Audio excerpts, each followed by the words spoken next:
அம்பை என்கின்றார், அம்பை விடுகிறான்.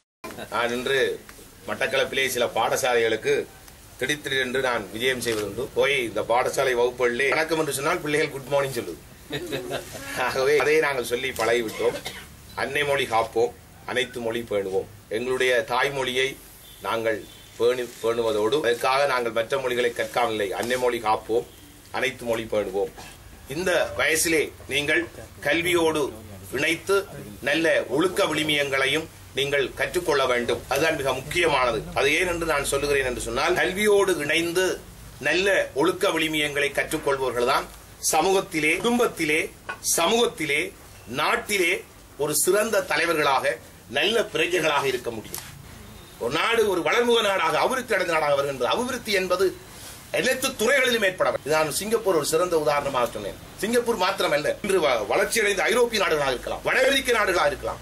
ஏன் அந்த நாடுகள் வளர்ச்சி அடைந்திருக்கிறது நான் சிந்தித்து பார்க்க வேண்டும். இந்த நாட்டிலே இருந்து அகதிகளாக 30 வருஷம் தான் நாங்கள் போய் கனடா தேசத்துக்கு, யூரோப்பு தேசத்துக்கு போய் நாங்கள் 30 வருஷம் கூட ஆகல, 30-35 வருஷம். இன்றைக்கு அந்த நாடுகளிலே அகதிகளாக போன எங்களுக்கு இந்த நாட்டினுடைய பிரஜா உரிமையை தந்து, அந்த நாட்டினுடைய சகல வசதிகளை, அந்த நாட்டு மக்கள் அனுபவிக்கக்கூடிய சகல வசதிகளையும் அந்த நாடுகள் ஏற்படுத்தி கொடுத்திருக்கிறது. இன்று நாங்கள் சண்டை பிடித்துக் கொண்டிருக்கின்றோம். வடகிழக்கு மாகாணம் இணைக்கப்பட வேண்டும், வடகிழக்கு மாகாணங்களுக்கு போலீஸ் காணி அதிகாரங்கள் வேண்டும் என்று சொல்லி. கனடா தேசத்திலே மாகாண சபைக்கு இல்ல, மாநகர சபைக்கே காணி போலீஸ் அதிகாரங்கள் கொடுக்கப்பட்டது. பாருங்கள், அவர்கள் இந்த அளவுக்கு அவருடைய அந்த தலைவர்களுடைய அந்த சிந்தனை.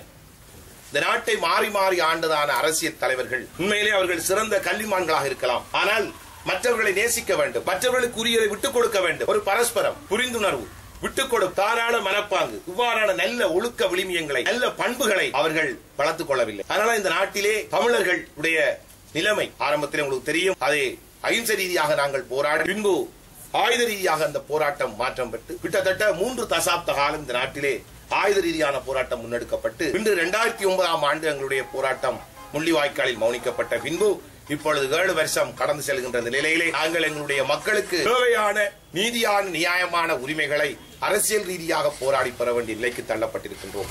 சிறுபான்மை மக்கள் ஆட்சிகளை மாற்றுவதற்கு வாக்களிக்கிற இயந்திரங்களாகத்தான் பயன்படுத்தப்பட்டு வந்திருக்கிறார். மக்கள் எதிர்பார்த்த எந்த ஒரு விடயங்களும் முழுமையாக எங்களுடைய மக்களுக்கு கிடைக்கப்பெறவில்லை. இல்லாவிட்டால் எங்களுடைய போராட்டம் அஹிம்சையில் இருந்து ஆயுத போராட்டத்துக்கு சென்றிருக்கார்.